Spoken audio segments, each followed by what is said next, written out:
Welcome, everyone, to Managing the Future, the MIS podcast. Really glad you could tune in for another deep dive. Today, we're getting into something absolutely essential, really fundamental if you want to thrive in today's business world: social media information systems.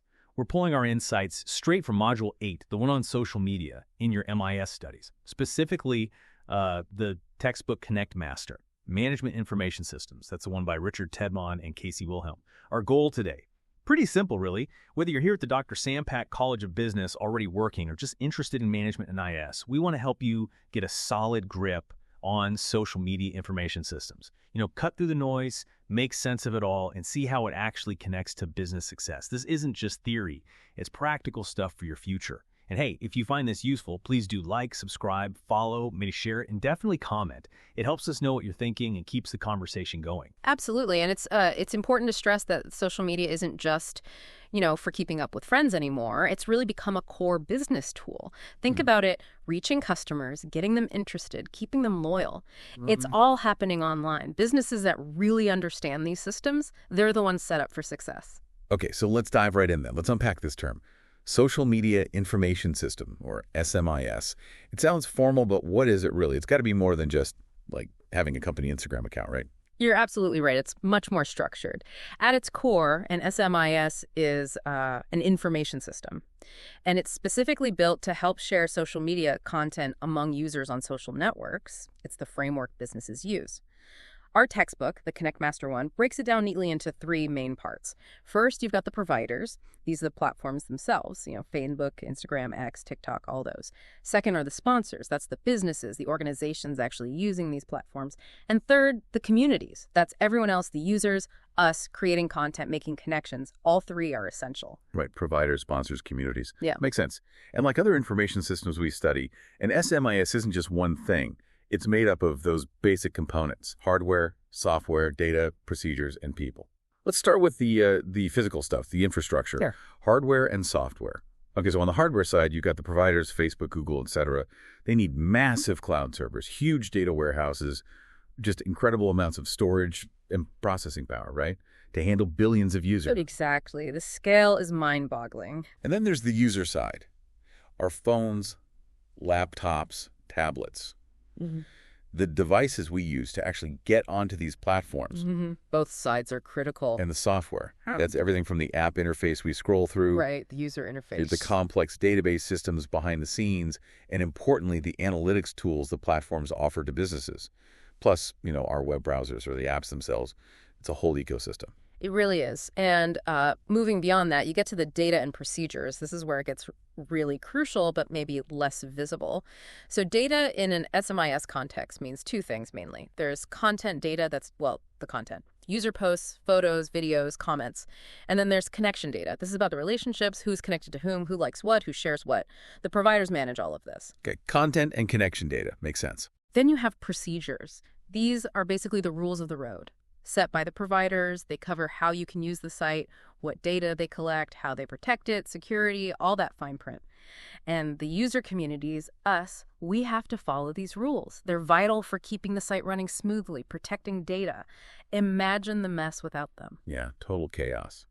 Okay, so we've got hardware, software, data, procedures. That leaves the people part. It seems obvious, but it's key, right? You got the people working for the social media companies, keeping the lights on, updating things. The provider staff. And then you have the user communities. Yeah. Billions of us creating accounts, posting, liking, sharing. Yeah. We are the network, essentially. Exactly. And this brings up a really interesting point for businesses. Managing this people aspect. It's a huge challenge and a huge opportunity. Think about it. These communities are global, incredibly diverse, different languages, cultures, expectations. Yeah. How do you manage that effectively? Yeah, it's a massive question. But it also means you have this incredible pool of potential customers and this constant stream of data about them. It's like a giant real-time focus group if you know how to listen.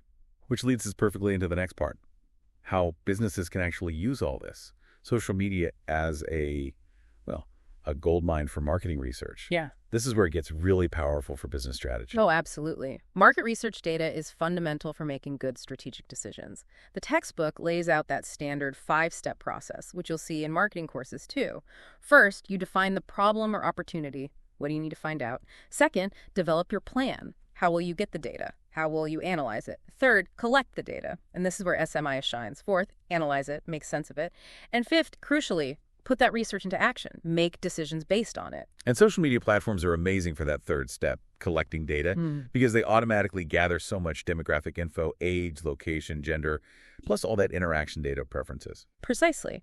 And most platforms offer built-in analytics tools, which make step 4, the analysis, much more accessible even for smaller businesses. Okay, let's get specific then. Talk about some of these analytics tools, like the ones mentioned in the book. What can businesses actually see? Good idea. Let's take Facebook Audience Insights. It's incredibly rich. You can get data on geography, language, demographics like age and gender, education, relationship status, even things like purchase behavior, how people interact with pages when they're active, Wow. and importantly, what other pages they like. You can look at this data for everyone on Facebook, just the people connected to your page or event, or even custom audiences you upload. So give me an example. A small business selling, say, sports equipment. Okay, perfect. They could use Audience Insights to see if their potential customers on Facebook are mostly male or female, what age group, where they live, maybe discover they also like certain pro athletes or fitness magazines. This helps them zero in on who to target and what messages might resonate. That's powerful stuff. What about Instagram Insights? It's so visual. Instagram gives you similar demographic, data, age, gender, top locations for your followers. But it also really focuses on engagement with your visual content. Which posts or stories get the most interaction? And it tracks metrics like reach, how many unique accounts saw your post, and impressions, how many times it was displayed, and it separates paid versus organic activity. Critical distinction. So think about a local service like a landscaping business. Right. They could use Instagram Insights to see if their posts showing finished projects in a specific neighborhood get high engagement from people in that area. Or maybe videos get more views than photos. It helps them tailor their content and potentially their ad targeting. Exactly. It helps them refine what works visually for their specific audience and location. And then you have X, which is interesting with its account home and tweet activity dashboard. The account home is like your monthly overview, key stats, top tweets, even top mentions or influential followers interacting with you. A quick snapshot. Yeah. And the tweet activity dashboard goes tweet by tweet. You see impressions, engagements like clicks, replies, retweets, likes for every single thing you post. Plus, demographic data about the users engaging. So how does a business use that tactically? Well, say you notice tweets with questions get way more replies. Or maybe tweets with images get more likes and retweets. You adjust your content strategy based on that direct feedback. Identify what resonates, do more of it. See who your key influencers are, maybe engage with them. It's about optimizing your message constantly. Okay, so analyzing all this data from Facebook, Instagram, X, what's the bigger picture? It all feeds back into understanding your customers and marketing smarter, right? Precisely. It connects directly to understanding consumer behavior, which, is the study of how people make decisions to buy and use things and why they make those decisions. SMIS gives businesses a powerful lens into this. Collecting and analyzing social data helps figure out what customers really want, what they need, what motivates them. It moves beyond just guessing. And knowing that behavior lets you build a much sharper target marketing strategy. Defining that specific group of people who are most likely to actually want your product or service, your ideal customer profile. Exactly.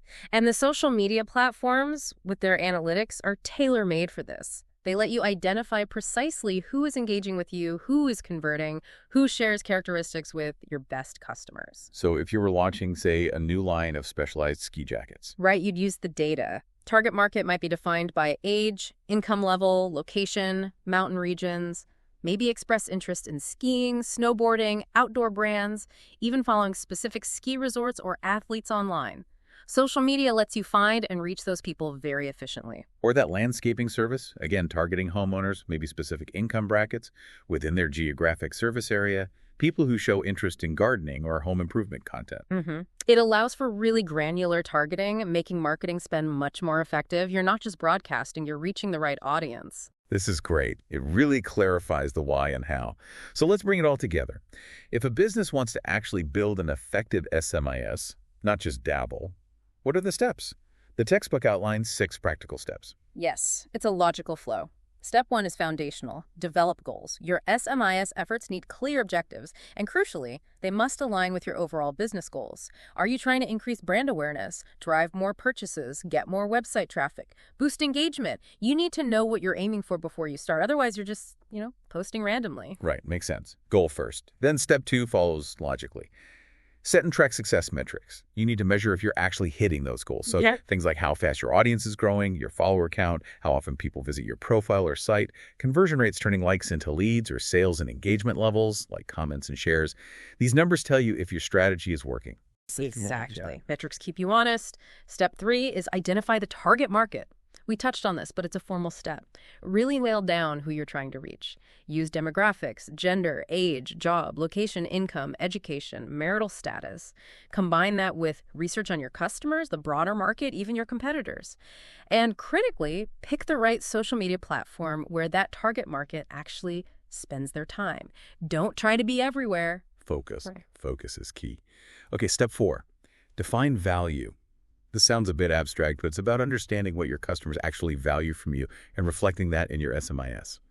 The book distinguishes between fundamental value, just the core product or service, and total value, which adds things like brand image, social responsibility, customer service, warranties, the whole package. Your social media needs to communicate and reinforce whatever that specific value is for your customers. You competing on price, quality, service, your SMIS should reflect that. Absolutely. Step 5 is then about make connections. How do you actually reach and, importantly, maintain relationships with your target audience and other stakeholders? This involves creating compelling content consistently, using links effectively, encouraging referrals, maybe running targeted ads, offering incentives. It's the ongoing effort to build and nurture that community around your brand. So it's not just getting followers, it's keeping them engaged. Precisely. And that leads directly to the final step, number 6. Gather and analyze data. This brings us right back around. Social media generates just enormous amounts of data. Businesses have to collect it and analyze it to make smart decisions. Use the platform tools, maybe hire experts, but you need to turn that raw data into actual business intelligence to refine your goals, your targeting, your value proposition, your connection strategies.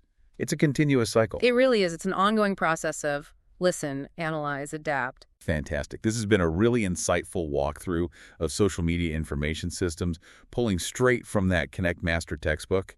We've gone from the basic definition and components right through to using analytics and the 6 steps for building a solid strategy. Glad we could cover it. It's such a vital area for modern business. Definitely. So, before we wrap up, maybe something for you, our listeners, to think about. Considering those 6 steps we just discussed for creating an SMIS, developing goals, setting metrics, identifying the target market, defining value, making connections, and analyzing data. Which one of those steps do you think presents the biggest strategic challenge, especially for a brand new business just starting out online, and why that particular step? Ooh, that's a great question to chew on. What's the toughest hurdle right out of the gate? We'd genuinely love to hear your perspectives on that in the comments, or share any other key takeaways you got from our discussion today. Please do like, subscribe, follow, and share this if you found it helpful. It helps others find it too. Thanks again for joining us on Managing the Future. Keep learning, keep applying these ideas, and we'll catch you on the next deep dive.